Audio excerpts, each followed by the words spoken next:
Hello नमस्कार dear student, Balraj हिंदुस्तानी YouTube channel पर आपका हार्दिक स्वागत है। जैसे कि हम स्टार्ट करने जा रहे हैं एमएससी फाइनल में एक सब्जेक्ट चलता है हेटेरोसाइक्लिक केमिस्ट्री। ठीक है, आज हम उसके बारे में पढ़ेंगे। लेकिन आज हम उसके बारे में पढ़ने से पहले हमें यह भी तो पता होना चाहिए हेटेरोसाइक्लिक केमिस्ट्री होती क्या है। तो आज से हम पढ़ेंगे इस पे एमएससी की हेटेरोसाइक्लिक केमिस्ट्री की। आपको हर दिन वीडियो देखने को मिलेगी और जैसे कि कॉलेज की केमिस्ट्री है वो भी इसी चैनल पे पढ़ाई जा रही है। तो आप हमसे रोज पढ़ने के लिए इस चैनल को सब्सक्राइब करें और आप वीडियो में लास्ट तक बने रहें। तो देखो कि सबसे पहले मैंने एक नाम लिखा है यहाँ पे हेटेरोसाइक्लिक कंपाउंड। लेकिन एक बात है कि इस बुक का नाम ही क्या है, हेटेरोसाइक्लिक केमिस्ट्री है। इस बुक का नाम ही क्या है, हेटेरोसाइक्लिक केमिस्ट्री। लेकिन मैं पहली यूनिट है इस बुक का नाम है हेटेरोसाइक्लिक केमिस्ट्री। इसमें पहली यूनिट है उसका नाम क्या है, हेटेरोसाइक्लिक कंपाउंड। ठीक है, ये हेटेरोसाइक्लिक कंपाउंड है, इस बुक का नाम है ये। ठीक है, तो अब देखोगे सबसे पहले कि हमें ये पता होना चाहिए हेटेरोसाइक्लिक केमिस्ट्री होती क्या है। लेकिन हमें हेटेरोसाइक्लिक केमिस्ट्री होती क्या है उससे पहले भी हमें एक चीज पता होनी चाहिए, क्योंकि यूनिट का नाम क्या है, हेटेरोसाइक्लिक कंपाउंड। तो हेटेरो कंपाउंड कौन से होते हैं, सबसे पहले इसमें हम एक बात जानेंगे, हेटेरो कंपाउंड कौन से होते हैं। आज मैं आपको इस यूनिट का मैं बेसिक कवर कराऊंगी, जिसके बाद में हम इसमें पॉइंट वाइज पॉइंट पढ़ते चलेंगे। तो सबसे पहले मैं आपको बताती हूँ हेटेरो कंपाउंड कौन से होते हैं। ठीक है, तो चलो अब हम देखते हैं कि सबसे पहले हम देखते हैं, मैं एक नाम लिख रही हूँ यहाँ पे, हेटेरो कंपाउंड।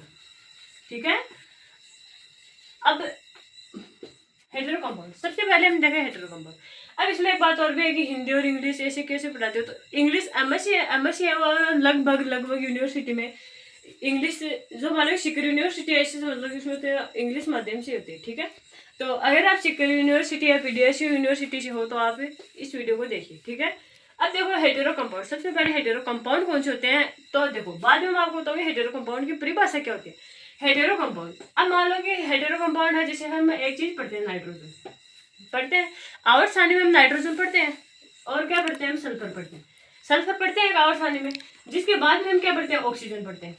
आया आपके समझ में, ऑक्सीजन फास्फोरस। मान लो ये हमने कंपाउंड पढ़ी, नाइट्रोजन है, सल्फर है, ऑक्सीजन है, फास्फोरस है। ये कंपाउंड कौन से कंपाउंड है, हेटेरो कंपाउंड। अब हम देखेंगे कि हमें हेटेरोसाइक्लिक कंपाउंड कौन से होते हैं। हेटेरोसाइक्लिक कंपाउंड की परिभाषा क्या होती है। हेटेरोसाइक्लिक कंपाउंड मान लो कि कोई भी कार्बन एटम है, कोई भी कार्बन एटम, अब परिभाषा होगी कोई भी कार्बन एटम है, हम उसको रिप्लेस कर देंगे किसके द्वारा, ना कोई भी हेटेरो एटम हम इसको एटम बोलेंगे हेटेरो एटम के द्वारा। अब आप बोलोगे कि ऐसे कैसे रिप्लेस कर देंगे, कार्बन यहाँ लिखा हो तो क्या हम इसको मिटा के हमें नाइट्रोजन लिख देंगे, ऐसा ऐसा कुछ नहीं है। देखो सबसे पहले मैं आपको बताती हूँ, सबसे पहले कि आपने 11th 12th बीएससी में आपने अच्छी तरीके से प्रिपेयर किया होगा। अगर आपने कुछ भी, आप लगभग दिन गए भी नहीं तो आपने इतना तो सीखा होगा कि बेंजीन की स्ट्रक्चर तो आपने सीखी होगी। तो बेंजीन की स्ट्रक्चर देखो, सबसे पहले मैं यहाँ पे आपको बेंजीन की स्ट्रक्चर बता रही हूँ। ये होती है बेंजीन की स्ट्रक्चर। बेंजीन की स्ट्रक्चर में क्या होता है, ये कार्बन, ऐसा तो नहीं है बेंजीन के स्ट्रक्चर में नाइट्रोजन जुड़ा है, ऐसा कभी नहीं होता। बेंजीन की स्ट्रक्चर है वो 6 कार्बन से बनी होती है। ठीक है, एक कार्बन यहाँ पे, एक कार्बन यहाँ पे, एक कार्बन यहाँ यहाँ यहाँ, कितने कार्बन हो गए, 6 कार्बन। अब मैंने आपको एक बात कही कि हेटेरोसाइक्लिक केमिस्ट्री की हमारी परिभाषा यह होती है कि कोई भी कार्बन एटम को हम हेटेरो एटम के द्वारा रिप्लेस कर देंगे। रिप्लेस हम कैसे करेंगे, यहाँ पे कार्बन एटम है, हम यहाँ से इस कार्बन ये 6 कार्बन है, इसमें से हम किसी भी एक कार्बन को यहाँ से हटा देंगे। मान लो मैंने ये कार्बन हटा दिया, अब यहाँ पे हम क्या करेंगे, हेटेरो एटम जोड़ेंगे। हेटेरो एटम इसीलिए मैंने आपको पहले बताया क्योंकि हमें वो चीज पहले पढ़नी चाहिए जो हमारे आगे काम में आने वाली हो। तो अब मैं आपको सीधा ऐसे बताती कि मान लो कि हमें यहाँ पे 6 कार्बन, इसमें से हम एक कार्बन हटाए, नाइट्रोजन जोड़ दिया। आपको क्या पता नाइट्रोजन था क्या, इसीलिए मैंने पहले बताया कि जो हेटेरो एटम है वो कौन से होते हैं। तो मैंने अभी बताया नाइट्रोजन, सल्फर, ऑक्सीजन, फास्फोरस, ये क्या होते हैं, हेटेरो एटम। ठीक है, इतनी बात आप क्या समझे। अब मैंने बताया कि बेंजीन 6 कार्बन के, तो मैंने हेटेरोसाइक्लिक कंपाउंड की परिभाषा क्या बताई कि कोई भी कार्बन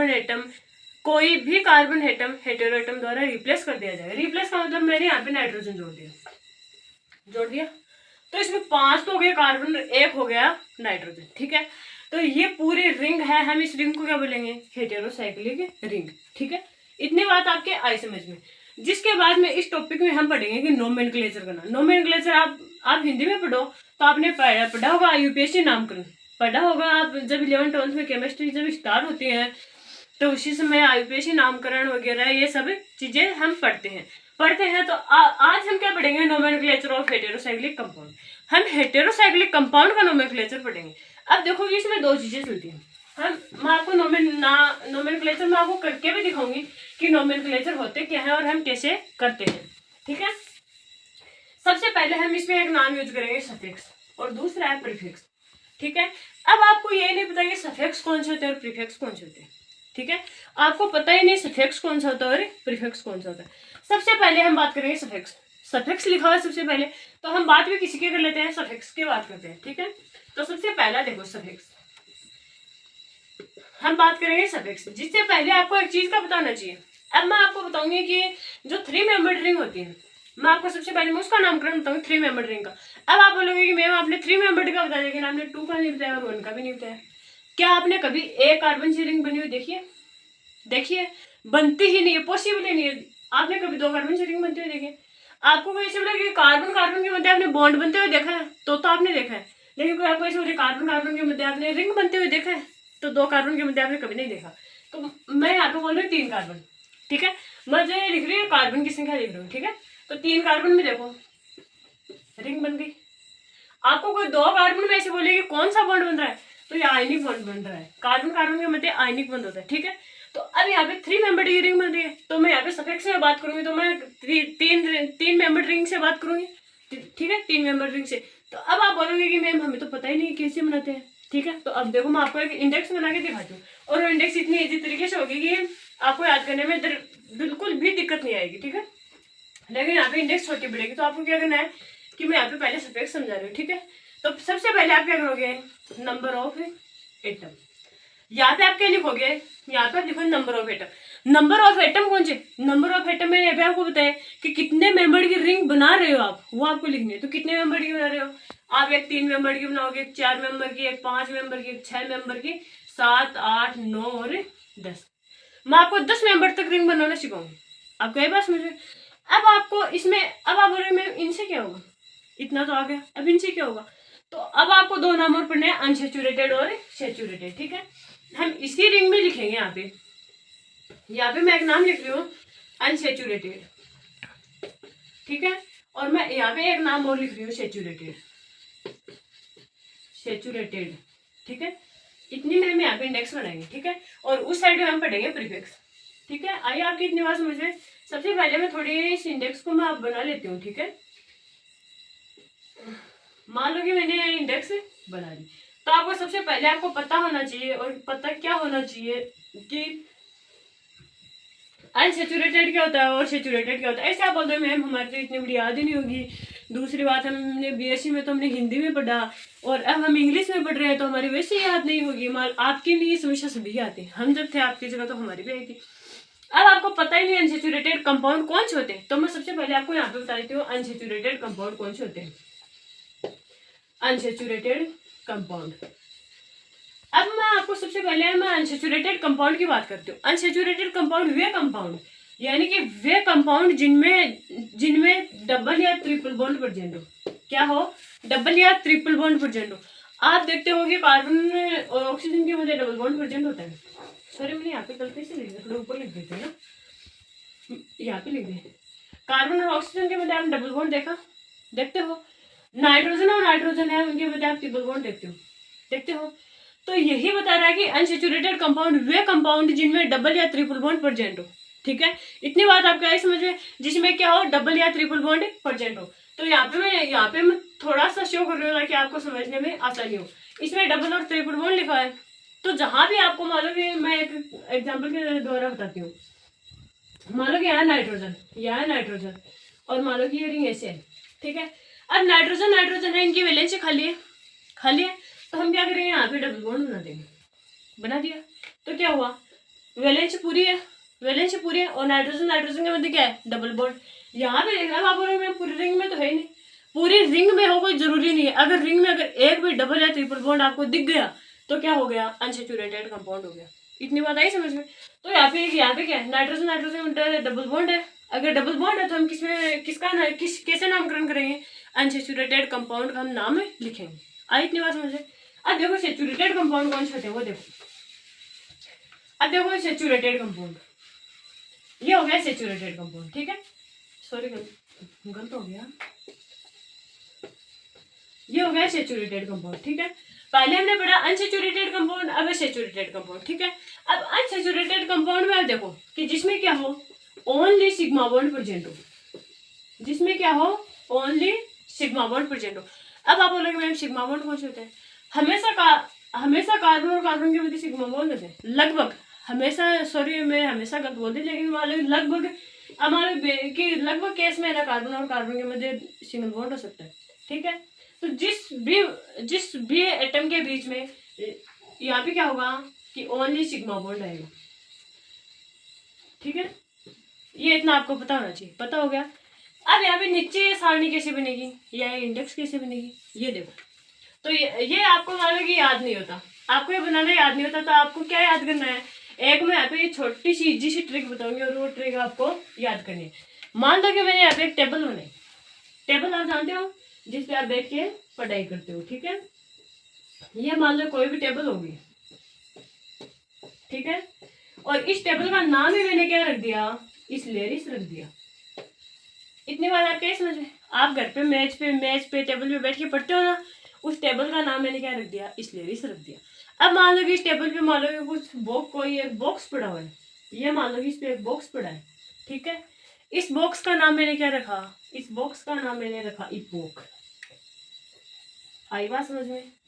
अब मान लो कि इस बॉक्स में मान लो कि एक चॉकलेट पड़ी है, आप चॉकलेट खाते हो ना, मान लो कि वो एक चॉकलेट पड़ी है यहाँ पे, ठीक है। और इस चॉकलेट का नाम क्या है, इस चॉकलेट का नाम है इरिटोल। इस चॉकलेट का क्या नाम है, ये नाम यहाँ पे कल लिख दे, बाद में हम समझेंगे कहाँ पे, इस साइड में लिखते हैं। इस चॉकलेट का नाम है इरिटोल।